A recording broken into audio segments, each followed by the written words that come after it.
For 38 years, I stood at a chalkboard and taught other people's children that the smallest thing repeated long enough becomes unstoppable. A penny, a habit, a choice made every single morning when nobody's watching. My name is Eleanor Whitfield, Nell, to the people who actually know me, and I am 71 years old. On the 15th day, I lay alone in that hospital bed. The 4 children I raised proved they had never once listened to a word I said, and the very lesson they laughed at their whole lives was about to cost them everything they thought they already owned. If you're listening from somewhere far away, drop your city in the comments so I can see how far this has traveled. And please, stay with me until the end. My name is Eleanor Whitfield. I'm 71 years old, and I want to tell you about the surgery that was supposed to slow me down and instead woke me all the way up. I never thought of myself as remarkable. I was a high school math teacher in a brick building off Route 9 for 38 years. I married a union electrician named Raymond in 1976, and for 45 years we lived in the same modest 2-story house with the crooked porch step he kept promising to fix and never did. Raymond ran wire through half the office buildings downtown. I taught their accountants how to factor. We were not fancy people. We clipped coupons. We split entrees at the diner and felt like we were getting away with something. But here's the thing nobody knew about Nell Whitfield, the lady with the reading glasses on a beaded chain. Every September, for the first day of every algebra class, I gave the same lecture. I'd draw a little graph on the board, a curve that started flat and then went vertical like a rocket, and I'd say, "This is compound interest. This is the eighth wonder of the world. Small, boring, patient, and then one day, enormous." The kids would groan. Every year, 38 years of teenagers groaning at the same curve. What none of them knew, what none of my own children ever bothered to ask, was that I wasn't just teaching it, I was living it. But I'm getting ahead of myself. Let me take you back to the Sunday before everything broke. My hip had been going for 2 years. The doctor, a careful young man named Dr. Lane, finally looked at the films and said, "Mrs. Whitfield, we're past physical therapy. You need a full replacement, and recovery's no joke at your age. You'll need someone with you for a few weeks. Family ideally. I held on to that word like a railing. I called my 4 kids and told them to come for Sunday dinner. I made cornbread from my mother's recipe, the kind with the crispy edges, and a pot roast that filled the whole house with the smell of home. I set the good plates. I wanted to break the news gently, the way you tell people something hard. They came. They always came when there was food. Greg arrived first. My oldest, 49 now, a financial advisor with a firm handshake and a watch he made you notice. He clapped me on the shoulder. "Smells amazing, Ma. You're killing it."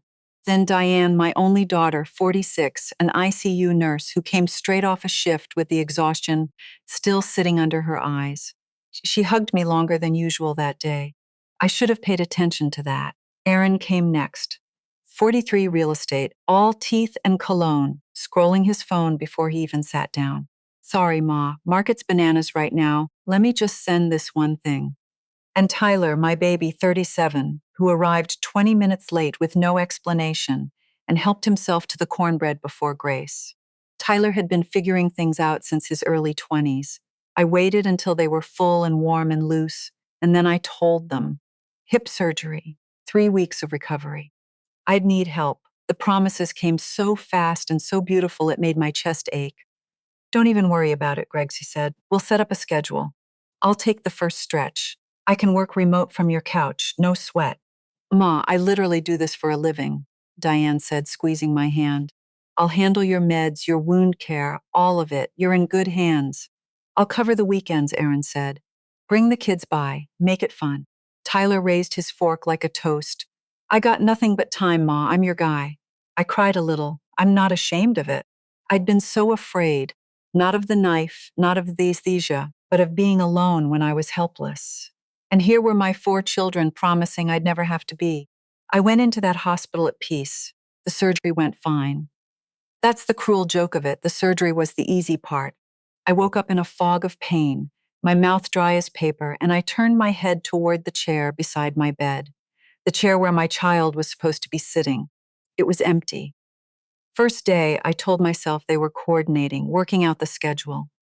By evening, the chair was still empty, and the only voices I'd heard were the nurses and the lady in the next bed watching game shows too loud. Second day, I called Diane. It rang and went to voicemail. I texted, "Sweetheart, I'm having trouble sitting up. The nurse says I shouldn't do it alone. Can you come?" 2 hours later, "So slammed today, Mom. I'll get Greg to swing by. Love you." Greg didn't swing by. Greg texted, "Crazy week, we'll call soon." He never called. Third day, fourth. I started telling time by the food cart, the watery tomato soup at noon, the rubber chicken at 6, the little carton of warm apple juice they left at night that I couldn't open with my shaking hands. On the fifth day, I texted Tyler. "Honey, why hasn't anyone come?" He wrote back, "Sending you so much positive energy, Ma. You got this." Positive energy. I had a fresh incision in my hip and a son sending me emoji from his couch. On the seventh day, a young woman came in to help me. Her name tag said Rennie. She was a CNA, a certified nursing assistant, the ones who do the hard, unglamorous, hands-on work that nobody thanks them for. I was trying to brush my hair and crying because I couldn't lift my arm high enough. She didn't make a fuss. She just took the brush, sat on the edge of the bed, and started working through the tangles, gentle as anything. And then she asked me, soft, almost like she was afraid of the answer, "Mrs. Whitfield, do you have any family? I want you to understand." That question hurt worse than the surgery, because I had to decide what was true. "I have 4 children," I whispered. She didn't say anything mean. She didn't even look surprised, which was somehow worse. She just smoothed my hair down and fixed my pillow and said, "Well, you ring that bell anytime, okay? Day or night. I'll come." And she did. Every time. Renee was the one holding my hand the first time the physical therapist hauled me to my feet, and the room went white and I thought I'd pass out from the pain. Renee was the one who snuck me a slice of carrot cake from the break room the day I made it to the bathroom and back on my own. There was something in the way she looked at me, though something I couldn't place.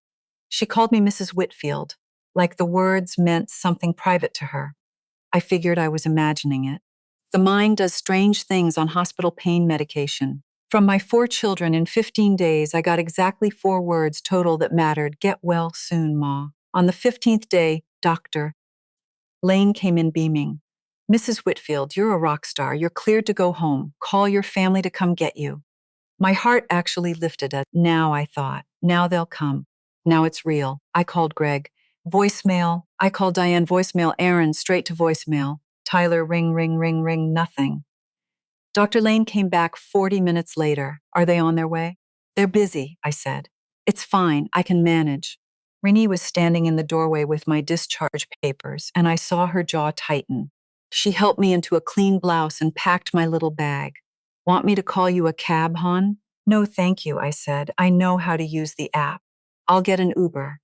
A 71-year-old woman, fresh out of hip surgery, ordering her own ride home on a phone, while her 4 grown children let it go to voicemail. The driver was a polite young man, a veteran, he told me, just back home. He loaded my bag and helped me into the seat like I was made of glass. "You live alone, ma'am?" "I have 4 children," I said. The words tasted like a lie, even though they were true. We pulled up to my house, and it sat there dark and silent in the late afternoon.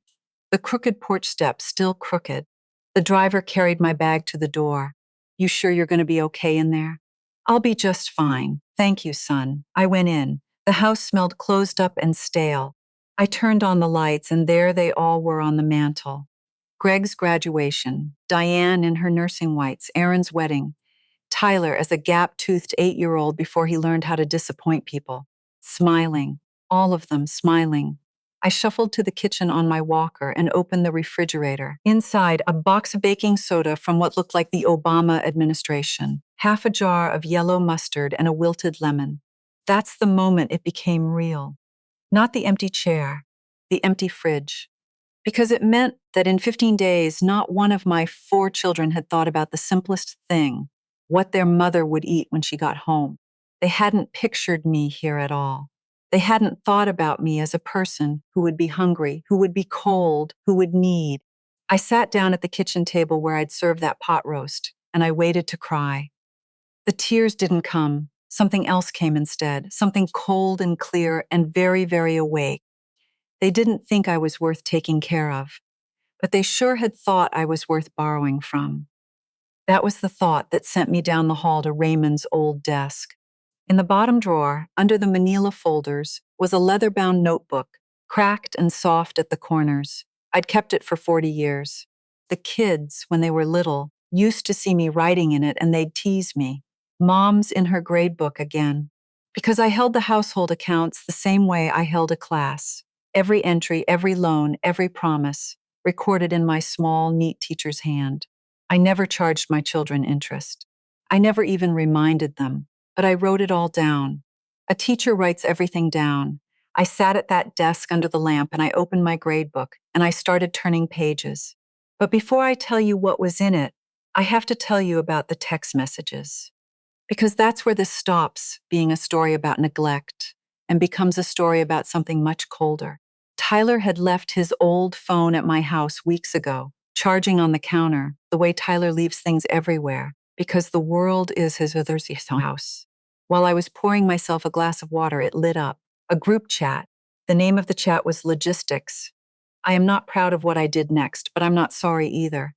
I picked it up and I read. It went back weeks, before my surgery. There was the schedule they'd promised me, Greg's name, Diane's errands, neatly laid out. And then, the day after I checked in, the schedule just dissolved. Greg, yeah, I can't actually do the couch thing. Got the Hendricks account blowing up Aaron. Same law, I'm out. Can't lose this listing. She'll be fine. It's a hospital. That's literally what they're for, Diane. I really can't right now. Trust me. Tyler, Lamont. So who's telling her, Greg? Nobody. She won't even notice. She's doped up. Just send a text every couple days, and then 3 days into my stay, while I lay in that bed learning to tell time by the soup, this Aaron. Okay, real talk. While we're on the subject. What's the plan for after? Greg meaning? Aaron meaning she's 71, she just had major surgery. She can't keep living alone in that house and managing her own stuff. I've got a buyer who'd pay over asking for that lot. It's a teardown, but the land's gold, Greg. Agreed, we should get ahead of it. POA, get her somewhere with care, handle the finances so she doesn't do anything dumb with what's left, Aaron. Maple Grove is nice. I'll get a brochure. Diane, guys, Greg, what Diane? I read it 3 times. I read it until the words stopped being words. They hadn't forgotten me. They hadn't been too busy. They had made a decision. They had looked at their mother, sick, helpless, alone, and seen not a person to care for, but an asset to manage, a house to sell, a problem to file away in a place called Maple Grove. I set the phone down very gently because my hands wanted to throw it, and I turned back to my grade book. Here is what 40 years of small, neat handwriting told me. Greg, my financial advisor, the man who managed strangers' retirements, had borrowed $62,000 from me, in pieces. Just till I close this deal, Ma. Bridge thing, I'll have it back in 90 days. The oldest entry was 4 years old. He had never paid back a cent. Aaron had let me cover his daughter's private school tuition for 3 years running, $18,000 a year. We're house poor right now, Ma, soon as the market turns. The market had turned 6 times. Diane, and this is the one that confused me, was an entry I'd written almost out of love. I'd co-signed a loan for her 2 years ago. She'd come to me white-faced, said she needed it, wouldn't say what for. I didn't ask. You don't always ask your kids. I just signed, and Tyler. There was barely an entry for Tyler because Tyler wasn't a loan. He was a standing order, an automatic transfer on the first of every month for 11 years. His rent, his phone, his car insurance, his between things money. Tyler was 37 years old, and I had been paying for him to be a teenager for over a decade. I added it all up at that desk, the way I used to add up a class's grades. Almost $10,000 a month, flowing out of me and into them every single month for years. They drained me like I was a well that couldn't run dry. And I sat there and I thought about my September lecture. The rocket curve, compound interest, small, boring, patient, and then enormous. And I started to laugh because I realized I had taught everyone's children that lesson except my own. I'd taught my own children the opposite. I'd taught them I was infinite. I never said no. So they learned there was no such thing as no now. Here is the part where most people, looking at a 71-year-old widow with an empty fridge and 4 ungrateful children, would feel sorry for me. Don't.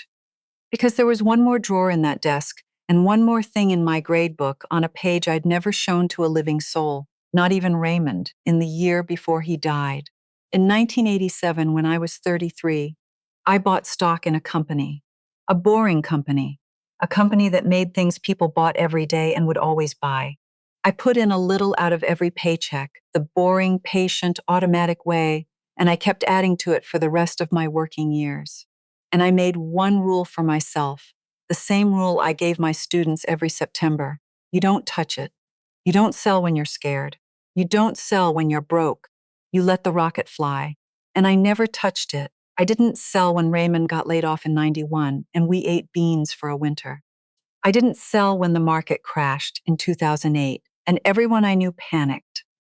I didn't sell when Raymond got sick in 2019 and again when he passed in 2021, and the loneliness made me want to burn the whole world down.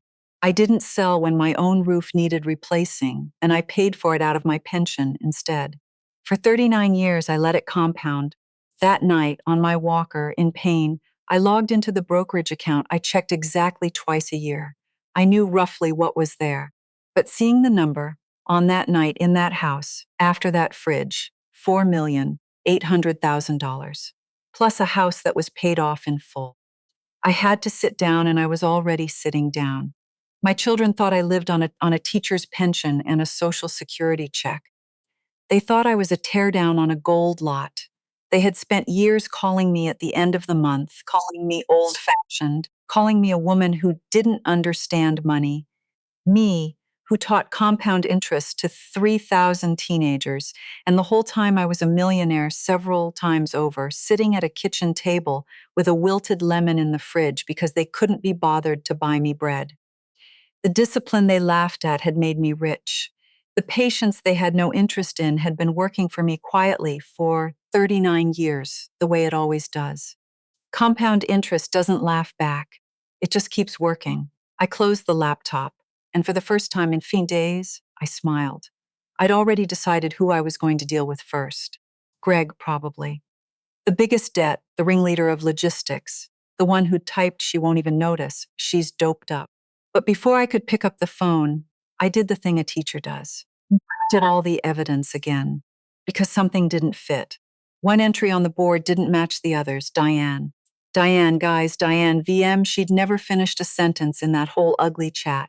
She hadn't piled on. She hadn't planned the nursing home or the buyer. And that loan I'd co-signed 2 years ago, the one she wouldn't explain, I called the hospital, not to complain. I called the billing department because I'm a woman who reads statements, and I asked a question, and the answers changed everything. My daughter, the ICU nurse, who couldn't come to my bedside, had a son, my grandson, Caleb, 17 years old. And Caleb had been in and out of that same hospital for 14 months, 3 floors up from where I lay, fighting a cancer she had never once told me about. She hadn't abandoned me because she didn't care. She had abandoned me because she was drowning 3 floors up, holding her dying boy's hand, too ashamed and too proud and too far past empty to tell her own mother she needed help. The loan I'd co-signed had paid for the first round of treatment her insurance fought. The "I really can't right now, trust me" wasn't a brush off. It was a woman whose entire self had been poured into a hospital bed that wasn't mine. I sat with that for a long time. Because here is the terrible, complicated truth.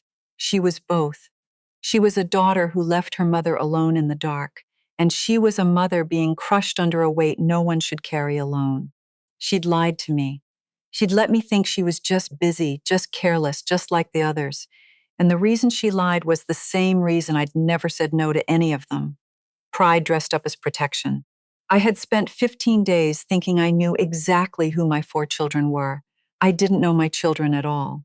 The next morning, I called a lawyer. Not Raymond's old guy, he'd retired.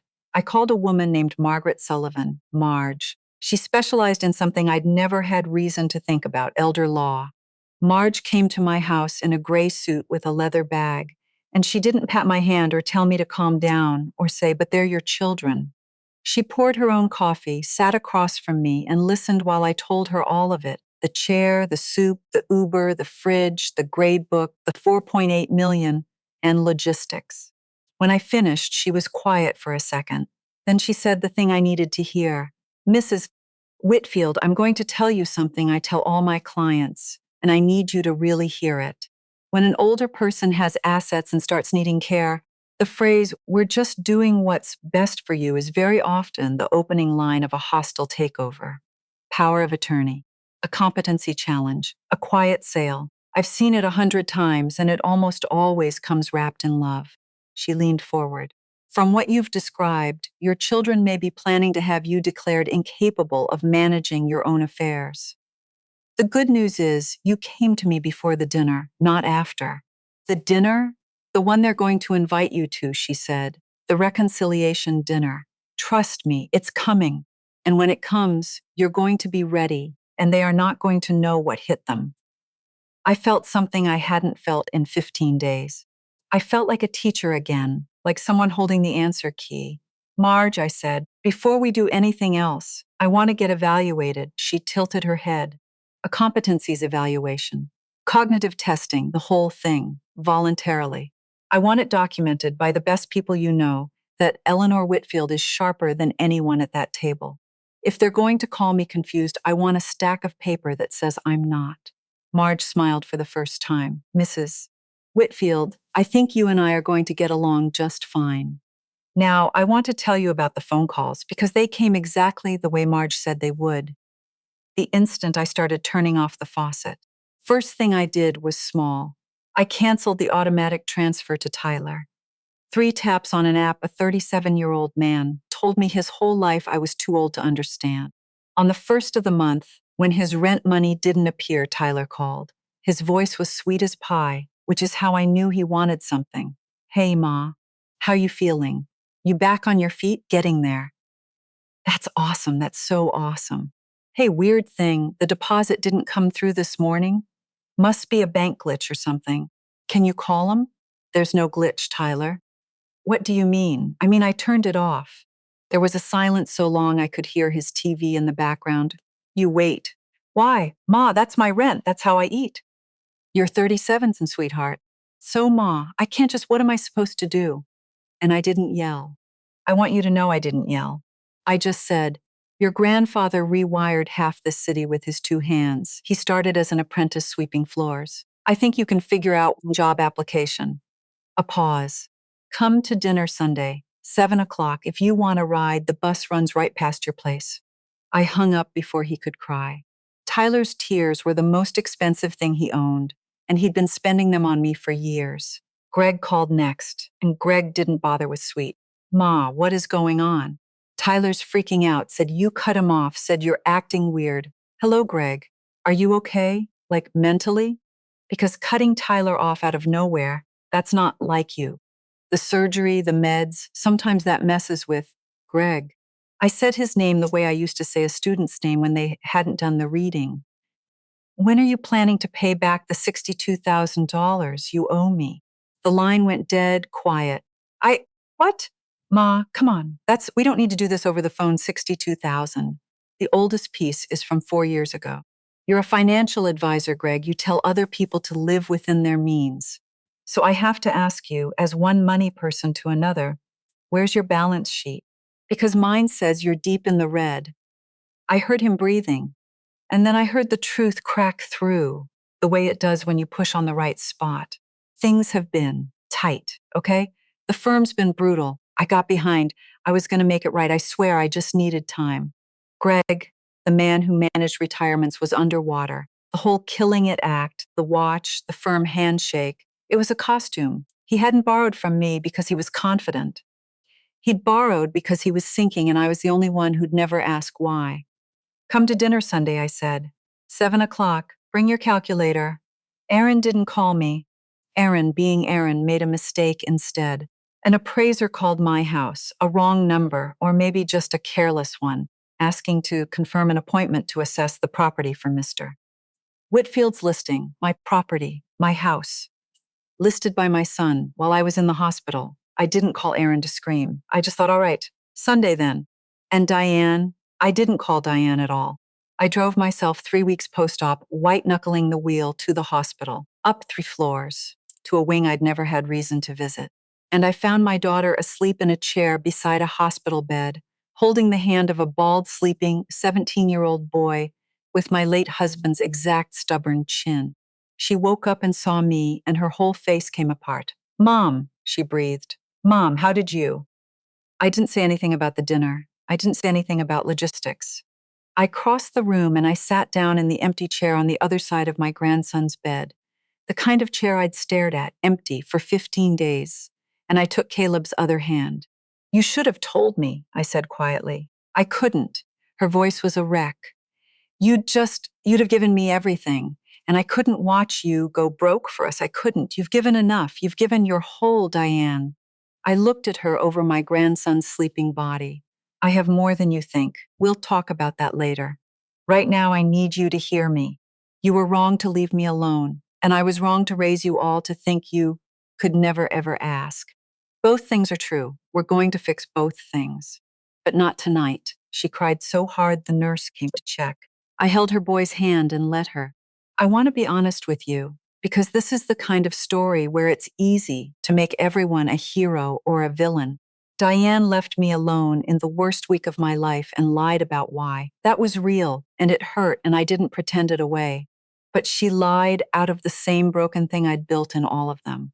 She was the only one in a group who couldn't finish her sentence. Guys, NVM. That half sentence was the only flicker of conscience in the whole ugly thread. So when I planned what came next, I planned it for 3 of my children. The fourth I was going to try to save. The invitation came on a Tuesday, exactly like Marge said it would. Greg calling in his warm, let's all get on the same page voice. "Ma, we've all been talking, and we think it'd be good to do a family dinner. Clear the air. We love you. We're worried about you. We just want to sit down together." Sunday work? I almost laughed. I'd already invited them to Sunday dinner. They were inviting me to my own ambush. Because here's what I knew from logistics and from a few quiet things Marge had dug up. The clear the air dinner was the trap closing. Greg had power of attorney paperwork already drawn up. I'd find out later it was sitting in his briefcase that very night. Aaron had a purchase agreement for the house ready for signatures contingent on me being unable to manage my affairs. And they'd found a doctor willing to start the paperwork on a competency claim, to have their own mother declared incapable so they could file her away in Maple Grove and divide the gold lot. They thought they were walking into a dinner to handle their confused, fragile, post-surgical mother. They had no idea they were walking into a final exam, and I was the one who wrote it. "Sunday's perfect," I said sweetly. 7 o'clock, I'll make it special. I did not spend the day cooking. That was the old Nell, the one who'd pour 8 hours of love into a meal for people who'd eat it and leave. I called the good restaurant down the road and ordered everything brought in, a roast, the works. My time, I'd finally learned, was worth more than that. By 6, I was ready. I showered and I put on the navy dress Raymond always said matched my eyes, and I brushed out my silver hair, and I put on a little red lipstick. I did not want to look like a patient. I wanted to look like the woman who owned the house and everything in it. Because I was. I set the table with the everyday plates, not the good china. This wasn't a celebration. And in the center of the table, where a centerpiece would go, I set the grade book, closed, waiting. Marge was parked around the corner with her phone on. They arrived right at 7. Diane came first, and she caught my eye, and something passed between us. She didn't know the whole plan, but she knew I wasn't the woman they thought they were coming for. Then Aaron, all teeth. Then Greg with his briefcase like he was billing hours, and Tyler last, thin and pale, who took the bus. Nobody sat. The smell of the roast filled the room, and I watched it land on them. The smell of every Sunday I'd ever cooked for them. The mother they'd spent. Greg took point, because Greg always takes point. He spread his hands like a man closing a deal. "Ma, look, we're all here because we love you, okay? That's the bottom line. But we gotta be real with you. This whole thing lately, cutting Tyler off, the lawyer, calling me about money out of the blue, it's not you. We think the surgery, the anesthesia, maybe it's affecting your judgment. And it's okay, it happens. But we can't just sit back and watch you make decisions you can't. Decisions I can't what, Greg? I said. Aaron jumped in, sliding a glossy brochure across the table. Maple Grove, green lawns, a heated pool, smiling gray-haired actors. It's a really nice place, Ma, top-rated. They handle everything. Meals, your meds, even the bills, so you don't have to stress about a single thing. We'd come visit all the time. They handle the bills, I repeated. It's for your own good, Diane said quietly, and I heard it, the way she said it, like she was reading a line someone else had written, like it was costing her something. She wasn't fully with them, but she wasn't stopping it either, not yet. Then Tyler dropped to his knees beside my chair. Right on cue, I saw Greg's tiny nod, the director cooing his actor. Ma, please, Tyler started, the tears already going. I'm so sorry, I've been the worst, I don't deserve. But I'm scared for you. We all are. Please just let us take care of. And then something happened that wasn't in their script. Tyler stopped. He was looking up at me, my baby, 37 years old, with his cheeks wet and his hands shaking, and whatever he was supposed to say next, he couldn't say it. His mouth opened and nothing came out, and then very small, in a voice I hadn't heard since he was a boy, he said, I can't do this. Greg, I can't. The room went tight. Tyler, Greg said sharply. Sit down. No, Tyler whispered, and he stayed on his knees, but he stopped performing. He just looked at me, terrified and honest for maybe the first time in 20 years. That was the moment I stood up. The pain flared in my hip, but I stood and I put one hand flat on the closed grade book, and I looked at the four of them, three planning, one breaking, and I said, sit down, all of you. Class is in session. The doorbell rang. Greg frowned. Who's that? Nobody else is. Oh, somebody else is, I said. Come in, Marge.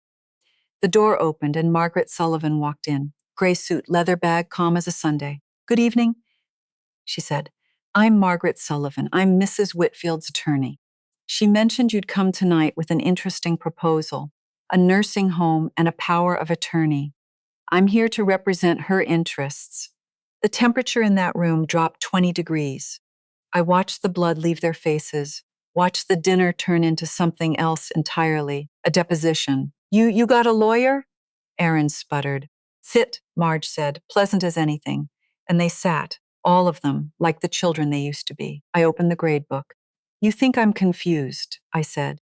You think I can't manage my own affairs. Let's test that theory. Let's see who in this room has actually been managing their affairs. And I read, page by page. Greg, $62,000, 4 years, zero repaid. Aaron, $54,000 in tuition plus, I added, looking him dead in the eye, an appraisal you ordered on my house while I was in a hospital bed. Diane, the co-signed loan which I noted gently. I do not hold against her for reasons that are her own. And Tyler, 11 years, every first of the month. With every number, their faces fell a little further. You treated me like an ATM that had run out of money, I said. You didn't abandon me because you were busy. You abandoned me because I stopped being useful and started being a cost. And then you came here tonight not to apologize, to take what's left. Greg recovered first, because men like Greg always think there's one more card. He stood up, jaw working. Okay, you know what? Take what, Ma? The pension? This teardown? You're spending money on lawyers you don't have, over a house and a couple grand. You're old, you're alone, and frankly, this performance only proves you're not thinking straight. I looked at Marge. Would you? Marge opened her bag. The first thing she laid on the table was a thick-clipped report. This is a full cognitive and competency evaluation conducted 3 weeks ago by 2 independent specialists at Mrs. Whitfield's own request. Their conclusion, and I'm quoting, is that Mrs. Whitfield demonstrates cognitive function well, above average for her age, and frankly, for the population at large. She slid it toward Greg. She is, in the clinical opinion of 2 doctors, sharper than anyone in this room. Any competency claim you've started is dead on arrival. I'd advise you to stop paying whoever you hired. Greg's mouth opened and closed. And as for the teardown, I said. Marge laid down the second document, the brokerage statement. I watched my children read a number they could not make their eyes believe. $4.8 million, I said. One position. Started in 1987. Added to for years and then held, never sold. Not when your father lost work, not in '08, not when he died, not when my own roof caved in. Compound interest. I almost laughed. The lesson I gave every September, the one you all rolled your eyes at, the one Tyler called the boring rocket speech. That boring speech bought the house you wanted to sell and $4 million more besides. Aaron made a sound like the wind got knocked out of him. Diane put her hand over her mouth. Greg sat down hard. Tyler on the floor started to cry again, but a different kind of crying. And then I watched the most predictable thing in the world happen. I watched Aaron's face shift from shock to greed in the space of a single breath. Ma, he said, leaning in, suddenly so warm. Oh my God, that's incredible. That's amazing. This changes everything. You're going to be set. We're going to be, stop, I said. Marge laid down the third document. This is Mrs. Whitfield's new will, she said, executed and witnessed last week. It replaces the previous version, which divided everything equally among her 4 children. You can't, Greg started. She can, Marge said. She's of sound mind. We have a 100-page report that says so. You handed it to me. Here is where, if this were one of those revenge stories, I would have screamed get out and slammed the door in their faces and felt the cold satisfaction of it. I didn't. Because somewhere in the last 3 weeks, between the empty chair and the empty fridge and the hospital room 3 floors up, I'd figured out the difference between revenge and justice. Revenge is a cold meal. You eat it and it poisons you. Justice is a hot one. It costs more to cook, but it actually feeds you. So I didn't scream. I said it quietly, and I think that's why it landed so hard. I'm not going to punish you, I said. I want you to understand that this was never about hurting you. It's about something simpler. I am done paying the price for being treated like I don't matter. I looked at Greg. You owe me $62,000 and a competency claim against your own mother. We're going to handle the money through Marge on a real schedule, with real terms, like the professional you pretend to be. And you're going to call off your doctor by Monday. I looked at Aaron. You're going to call your buyer and tell them the house isn't for sale. It's never been for sale. And you're never going to set foot in it again to measure it for anyone. I looked at Tyler, still on the floor. And my voice changed. And you stood up tonight. It was the smallest thing, and it might be the only brave thing you've ever done. And I saw it. We'll talk. And then I turned to Diane. The whole room was braced for me to drop the hammer on her, too. Instead, I crossed to her chair and I took both her hands and I said, in front of all of them, you stay. We have a grandson to talk about, a real conversation. The kind this family forgot how to have. 3 faces went white with confusion. They didn't know about Caleb. They'd never asked. They'd been so busy planning my future that they'd missed their own sister's son dying 3 floors above the gift shop. Caleb's been in this very hospital for 14 months, I told the room. Your nephew, Diane's been holding his hand while you held a brochure for my nursing home. And not one of you knew, because not one of you asks anybody anything unless there's money in the answer. The silence after that was the loudest thing I have ever heard. Greg stood up slowly. He looked at me, and for a second I thought maybe there was a real person in there. But all he said at the door was, "You're going to die alone, Ma. You know that. All this money and you'll have nobody." I walked him to the door myself, on my own 2 feet. Walker be damned. Maybe, I said, but alone is a step up from surrounded by people waiting for me to be useful again. I've been lonely before, Greg. I taught myself to like the quiet, at least the quiet that's honest. And I closed the door, gently. I didn't slam it. Slamming it would have given him the satisfaction of mattering that much. Then I turned around, and my daughter was standing in my living room, shaking. And I opened my arms, and she came apart in them. And then, because life is not a movie and the heart is a strange muscle, I picked up the phone and called Renee, the CNA who'd brushed my hair. And I said, "Honey, do you have dinner plans? Because I've got a whole roast and far too many leftovers, and I could use some good company." She came with her husband and her 2 little kids. We ate that dinner, after all, just with the right people at the table. Diane stayed. Caleb was stable enough that night that she could. The kids drew on my placemats. And I slept that night more deeply than I had since Raymond died.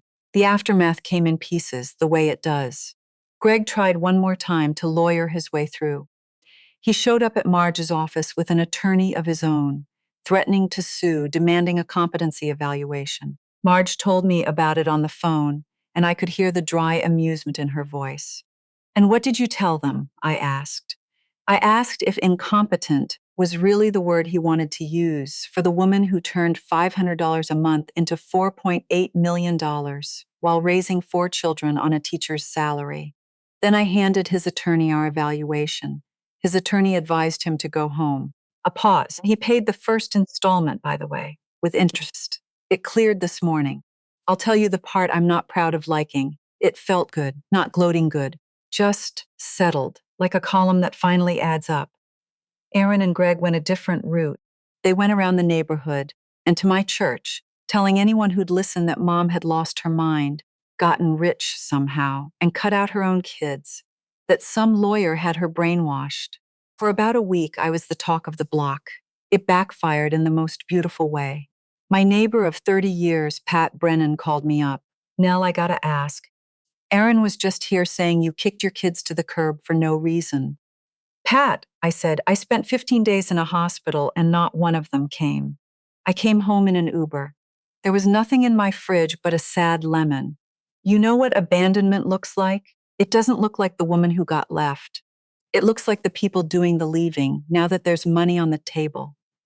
Pat was quiet a second, then, "That's what I figured." I told him to get off my porch. I had 15 days of hospital records with no visitors logged. The truth, it turns out, keeps its own grade book. But there's one more thing I have to tell you, and it's the thing that still makes my throat close up.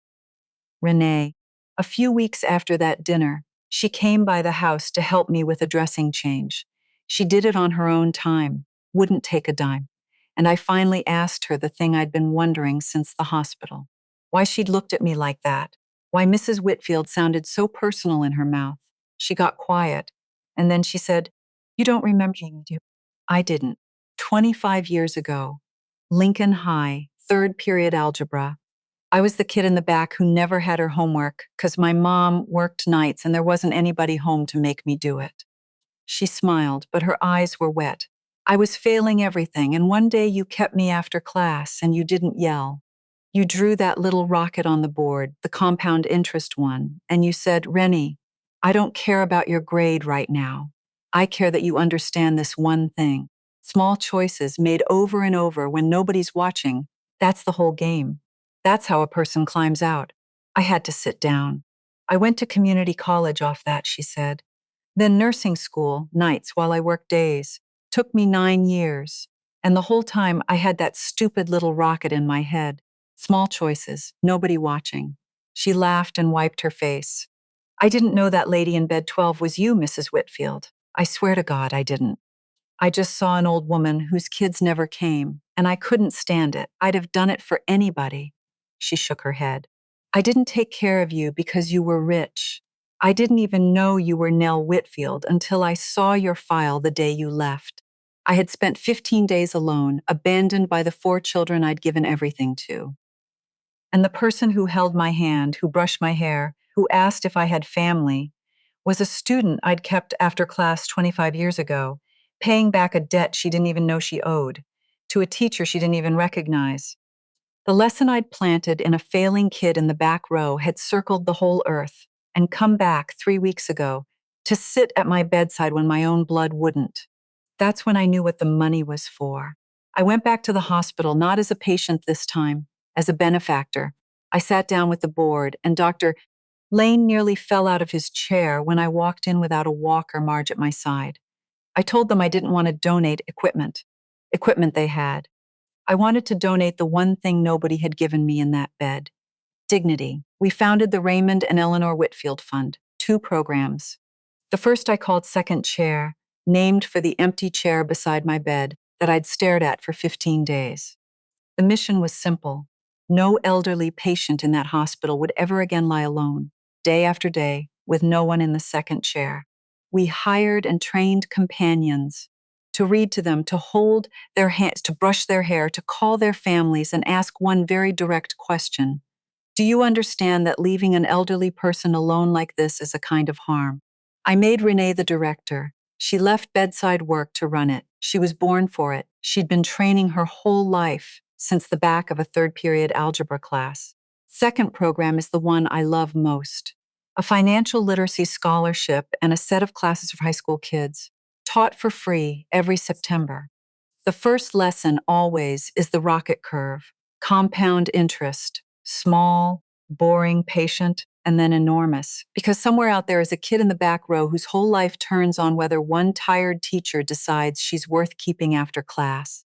I donated the old house to the fund too, didn't sell it, donated it. It's a transition home now, for seniors leaving the hospital with nowhere to go. The crooked porch finally got fixed. Raymond would have laughed. Now, the part you actually want to know. What happened to them? Greg is paying me back, on schedule, every month.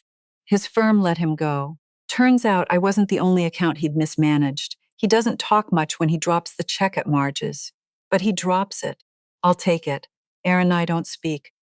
He's the one who never came around, the one for whom it was always only the gold lot. I've made my peace with that. You can't save everyone. Some people only ever see the well, never the water. Tyler. I didn't ship him off to a work farm or cut him loose to starve. That's not justice. That's just cruelty wearing justice's coat. I sat him down and I told him about his grandfather, the apprentice who swept floors. And I paid for one thing, an electrician's apprenticeship, the same trade Raymond worked his whole life. Last week I got a letter from him, not a text, a letter, in his own bad handwriting. He's 3 months into the program. His hands are torn up. He failed his first practical and passed the second. And at the bottom he wrote, I made my own money for the first time in my life, Ma. It's not much, but it's mine. I think I'm finally starting to get the rocket thing. Thank you. It was the first real thank you I'd gotten from any of my children in 20 years. And Diane and Caleb. I quietly paid for everything, every treatment, every fight with the insurance through Marge, so it was clean. But I made it conditional on one thing, that Diane stop lying, to me, to herself, to anybody, that she let her family carry the weight with her instead of breaking her own back to look strong. Caleb is in remission now, 17 years old, hair growing back, a smart mouth like his grandfather. He calls me every Sunday. Diane comes to dinner, real dinner at the new place with the right people. We don't pretend the hospital didn't happen. We talk about it. That's the whole repair, really. We finally talk about things. I'm 71 years old, almost 72. My new hip is stronger than a 30-year-old's. I take an aqua fitness class on Tuesdays. I chair a foundation. My calendar is full. Last month, they had a ribbon cutting for the second chair wing, and Renee handed me the giant scissors, and I cut that ribbon, and I want to tell you, I didn't feel like an old woman. I didn't even feel like a mother. I felt like a teacher who'd finally seen one of her lessons land all the way. A young nurse came up to me afterward, eyes shining, and said, You're Mrs. Whitfield, right? The teacher? My grandma's in this wing. Somebody sits with her every single day now. I don't know how to thank you. I just smiled. They left me alone in a silent room and thought that was the end of me. They thought the quiet was where I'd disappear. They never understood the quiet at all. The quiet is where compound interest does its work. The quiet is where I'd been winning patiently for 39 years. In that silent hospital room with the empty chair beside me, I wasn't dying. I was just getting started. And what about you? Have you ever had to learn how to put a fence around your love? Not because you stopped loving, but because you finally started loving yourself too? Tell me. Maybe your story is exactly what somebody else scrolling tonight needs to hear. Let me step out of Nell's story for a second, because this one really got me. We like to believe family is automatic, that the people we pour ourselves into will pour something back. But love without honesty isn't really love. It's more like a subscription somebody forgot to cancel. And what moves me about Nell isn't the 4.8 million. It's that the thing that saved her wasn't a secret fortune at all. And it was a habit, patience, showing up for herself quietly for 39 years, long before anyone ever clapped. That's a fortune any one of us can start building tonight, no matter how little we've got. Maybe that's the real lesson she spent her whole life teaching. You can't control whether people decide you're worth it, but you can absolutely refuse to disappear. So here's my honest question, and I read every single reply to But has loving someone ever cost you yourself? Tell me down below. And if Nell's story moved you, stay with me. There are a lot more of these to come.